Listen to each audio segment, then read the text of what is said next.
کیا آپ کو پتہ ہے کہ دا گریٹ گیم کیا ہے؟ چلے آج ہم آپ کو بتاتے ہیں دا گریٹ گیم کی اصطلاح جو ہے وہ بین الاقوامی سیاسیات میں کہاں استعمال ہوتی ہے۔ جی جناب، بین الاقوامی سیاسیات میں دا گریٹ گیم کی اصطلاح استعمال ہوتی ہے دو بڑی سپر پاورز کے درمیان سرد جنگ کے لیے جو انہوں نے لڑی ہے غریب ممالک کے اندر جا کر، اپنے ملک میں نہیں بلکہ غریب ممالک میں گھس کر انہوں نے یہ جنگ جو ہے وہ لڑی ہے۔ اس سے پہلے کہ ہم بات کو آگے بڑھائیں، اگر ابھی تک آپ نے ہمارے چینل کو سبسکرائب نہیں کیا تو سبسکرائب کر لیں، اور اگر ابھی تک آپ نے ہماری ویڈیو کو لائک نہیں کیا تو لائک کر لیں تاکہ اسی طرح کی انفارمیٹیو ویڈیوز آپ تک ہر وقت پہنچتی رہیں۔ جی جناب، دا گریٹ گیم کی اصطلاح جو ہے وہ استعمال ہم کرتے ہیں بین الاقوامی سیاسیات میں دو بڑی سپر پاورز کے درمیان سرد جنگ کے لیے، اور یہ جنگ اس وجہ سے تھی، اقتدار کی جنگ تھی دراصل۔ دونوں سپر پاورز اس زمانے میں، یہ وہ زمانے کی بات ہے کہ جب رشیا اور برطانیہ جو تھی دو سپر پاورز تھی دنیا کی اس وقت۔ ابھی امریکہ جو ہے وہ سپر پاور نہیں بنا تھا، اس وقت برطانیہ اور رشیا کو سپر پاور مانا جاتا تھا، اور یہ دونوں سپر پاورز اس وقت لگی ہوئی تھی اپنے لیے زیادہ سے زیادہ علاقے پر قبضہ کرنے کے لیے، دنیا کے غریب ملکوں کو محکوم بنا کر ان کے اندر گھس کر ان کا معاشی اور سیاسی اتصال کر کے اپنا قبضہ قائم کرنے کے لیے لگی ہوئی تھی۔ روس کا تسلط جو ہے وہ نہ صرف سینٹرل ایشین کنٹریز تک،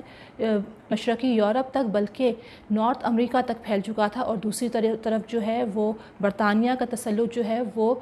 پوری دنیا میں تقریباً شاید ہی کچھ ممالک رہ گئے تھے جہاں برطانیہ کا تسلط نہ ہوگا، کیونکہ کہا جاتا تھا کہ تاج برطانیہ کا سورج جو ہے کبھی غروب نہیں ہوگا۔ اور برطانیہ کا جو اس زمانے کا جو سب سے خوبصورت ہیرا تھا وہ تھا برٹش انڈیا، جس پر اس کو بہت ناز تھا، اور تاج برطانوی حکومت کو یہ شک تھا کہ روس جو ہے اس کی سب سے خوبصورت ہیرے یعنی برٹش انڈیا پر جو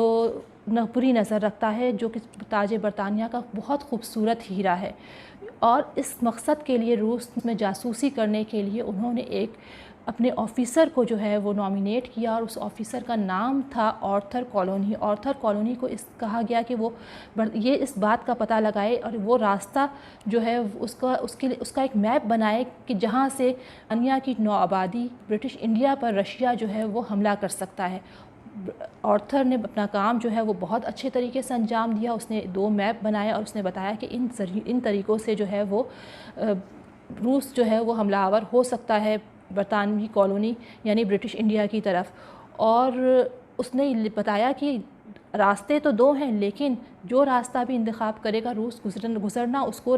آخر کار جو ہے وہ افغانستان کی طرف سے ہی پڑے گا۔ لہٰذا جب اس نے ایک پلان مرتب کیا، اور اس پلان کو آرتھر نے نام دیا دا گریٹ گیم کا۔ اور وہ پلان کیا تھا کہ کسی طریقے سے جو ہے وہ افغانستان کے اوپر برطانیہ کا سیاسی، معاشی اور فوجی تسلط قائم کیا جائے۔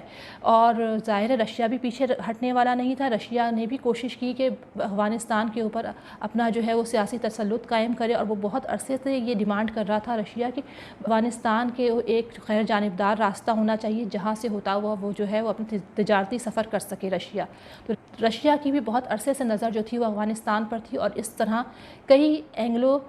افغان وارز ہوئیں جو کہ افغانستان کی سرزمین پر لڑی گئیں، اور اس کی ریزن یہ تھی کہ برطانیہ یہ چاہتا تھا کہ رشیا کی جو پھیلاؤ ہے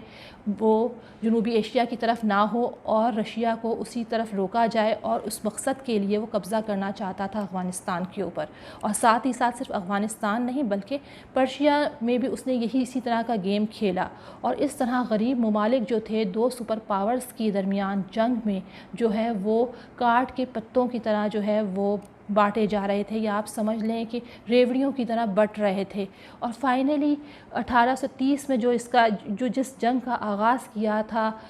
برطانیہ نے، جس سرد جنگ کا آغاز کیا تھا، اس کا اختتام جو ہے وہ اینگلو رشین کنونشن کے ذریعے ہوا 1907 میں، جب پرشیا کو 3 حصوں میں ڈیوائیڈ کیا گیا، ایک نارتھ پرشیا یعنی جس کے اوپر جو ہے رشیا قبضہ ہوگا، اور ایک ساؤتھ پرشیا جس کے اوپر انفلوئنس ہوگا برطانیہ کا، اور ایک سینٹرل پرشیا کا علاقہ جو کہ اس زمانے میں انڈیپینڈنٹ ہوگا، نام نہاد انڈیپینڈنٹ آپ سمجھ لے۔ لیکن اس کے باوجود جو ہے افغانستان کو گو کہ افغانستان سے برطانیہ جو ہے بہت ذلت آمیز شکست کے بعد نکلنا پڑا تھا افغانستان سے برطانیہ کو، لیکن اس کے باوجود جو ہے افغانستان کو پھر بھی ان سپر پاورز کے درمیان بفر اسٹیٹ بننا پڑا، بفر زون بننا پڑا، اور ڈھال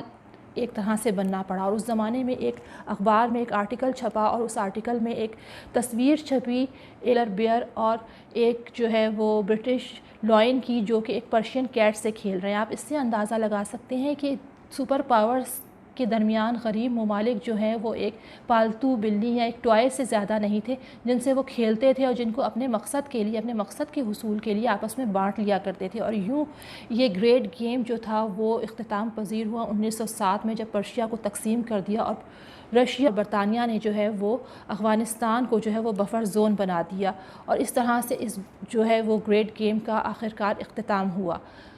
آج کے لیے اتنا ہی. انشاءاللہ اگلے پروگرام میں پھر کسی اچھے ٹاپک کے ساتھ آپ سے ملیں گے. اگر آپ کو ہمارا پروگرام پسند آئے تو ہمارے چینل کو سبسکرائب کریں اور ہماری ویڈیو کو لائک کریں. اس کے ساتھ اجازت دیجیے. اللہ حافظ.